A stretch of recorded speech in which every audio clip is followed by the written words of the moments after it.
Today's case brings us to the capital city of Ireland, which is Dublin. We visited Dublin a few times before on this channel, so I won't go into it too much. Dublin is a great place to visit.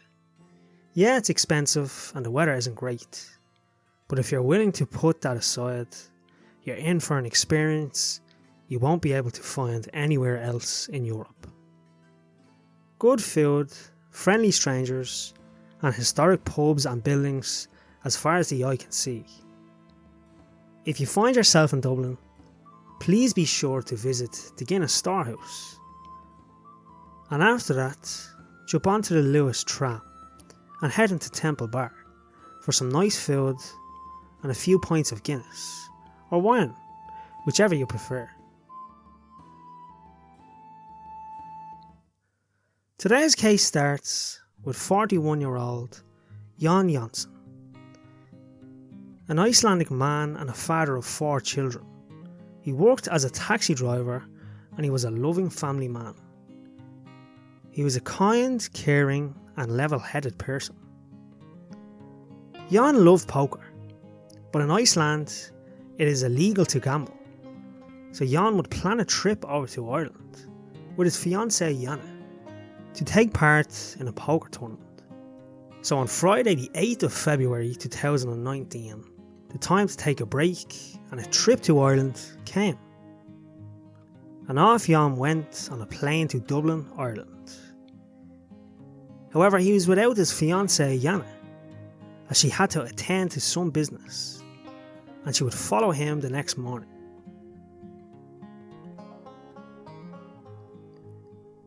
When Jon arrived in Dublin, he got a taxi from Dublin Airport to the Bonnington Hotel, which is in Whitehall, the north of Dublin. Here he will be checking into his hotel room and playing in the poker tournament, which began that afternoon and would run late into the night. The drive from the airport to the Bonnington Hotel would only take 14 minutes.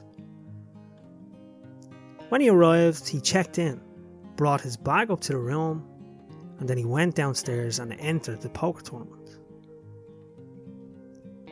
And people at this, when questioned later, said Jon lost over €4,000 at the tournament, but this was never confirmed. On Saturday the 9th, which was the next day, Jon's fiancée Jana arrived into Dublin. It was the morning, and she made her way to the Bonnington Hotel to meet up with Jon. When she entered the hotel room, it was around 8 AM, and Jon was sleeping. They had a brief conversation, and then Jana left the room to go downstairs and get a coffee, to pick her up after she was feeling a little bit tired from her early flight from Iceland. While Jana was doing so, Jon suddenly left the hotel room and began walking outside of the hotel grounds, which was captured on CCTV just after 11 AM. He was last seen at 11:07 AM passing a bar and a nursing home before exiting onto Swords Road, heading towards Collins Avenue, and he was last seen walking past the entrance of Highfield Healthcare Centre.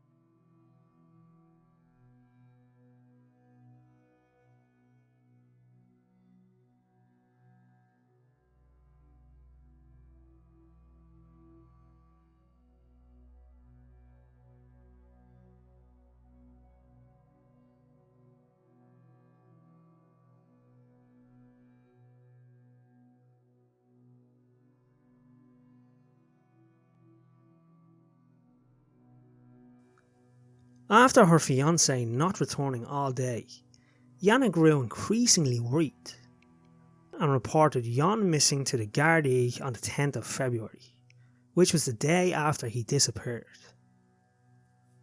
Upon further investigations by the Gardaí, Jon was not seen on any CCTV footage, nor was there any sightings of him after the initial CCTV sighting.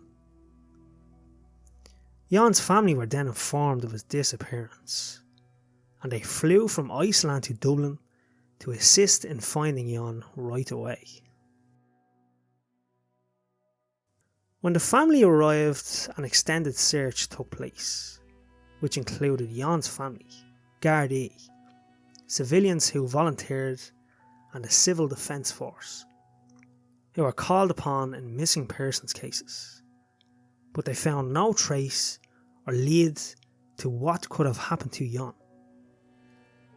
The police and family quickly realised Jon had left the hotel without his phone, passport and wallet, although it was said Jon may have had a large sum of cash with him, but this cannot be confirmed.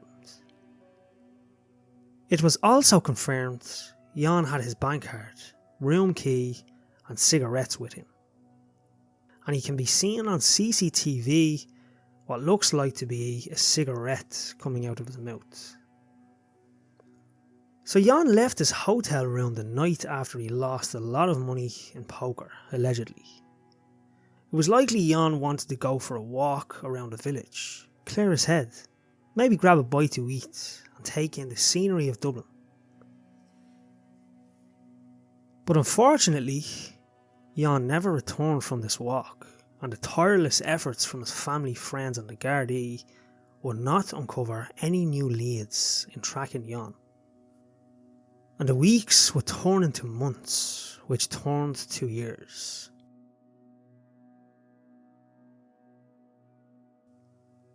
Jon's family would fly to Iceland and back to Ireland on numerous occasions over the years, never giving up on finding him. The following interview is on the Late Late Show, which would be Ireland's most watched talk show. Jon's brother said a few words about Jon, how he was as a person, and how devastated the family are, and how the whole of Iceland are coping since his disappearance. Yes, this is completely out of character. He has no history of physical or mental problems. Right. He is a father, a brother, a son. He is the oldest of 5 siblings, and he has always been there for his family and his loved ones. So he is the rock of the family. I mean, it's a small community, and when people go missing, it's very rare that this happens. And when people go missing, it's a big shock to the community. So something like this happening it doesn't happen often. So this has got a lot of coverage. We even have a team from the biggest news channel in Iceland following us around in Dublin and keeping track on how we are doing. All of his siblings are here with our spouses and such. His mother, fiancé, friends of the family. He's a lot of close and good friends. So we have been here for almost 2 weeks now since his disappearance.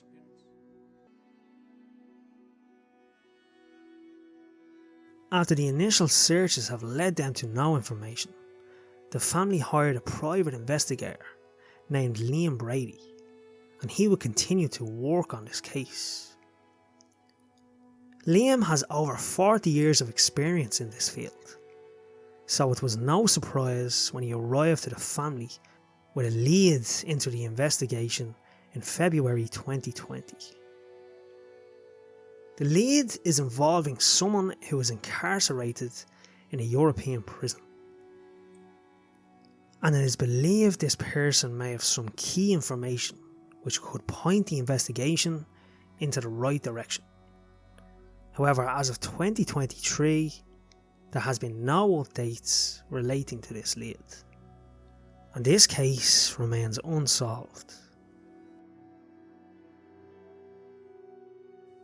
Some of the most plausible theories in this case are few and far between, and just pure speculation. I will share some. The first theory is while Jon was playing in the poker tournament that night, he was spotted with a large sum of cash, and he was a tourist seemingly on his own. The theory speculates Jon may have been preyed upon, But there is contradicting factors to this theory, as Jon most likely wasn't the only non-Irish person at this tournament, with large sums of cash. The tournament was professionally organised, with many games going on at once. It is likely anyone who entered this tournament was there solely to enjoy the game of poker, and perhaps win some money. Another contradicting factor is, if it was an impulsive attack, there would likely be evidence of this taking place. The area was high traffic that morning. A member of the public would probably have noticed something out of the ordinary, such as an attack on an innocent civilian. Not to mention, Jon was a big guy. You're not going to force a man like him into a car without him putting up a fight. And that fight would have drawn a lot of attention. The second theory is Jon was invited to an underground poker tournament, where he was met with the wrong crowd. But again, this is just speculation. This theory wouldn't explain his sudden departure from the hotel without saying anything to his fiancée Jana. Additionally to this, if Jon was taking part in a poker tournament in an unfamiliar country and city, I believe he would not have left his mobile phone in his hotel room. In the years following his disappearance, Jon's sister said in an interview, and I quote, "Jon is the most reliable and trustworthy person I know. And I am certain that if you asked anyone around him, they would say the exact same thing. They would also tell you how odd this all is. It doesn't sound like him to just up and leave. And we don't believe that he did this either. But we can't tell you what happened because we don't know. And we can't sit around and guess. It will drive us mad." End quote. She went on to describe Jon as a kind man. He once paid for her college graduation dress because she couldn't afford it. A memory of Jon she would hold close to her heart.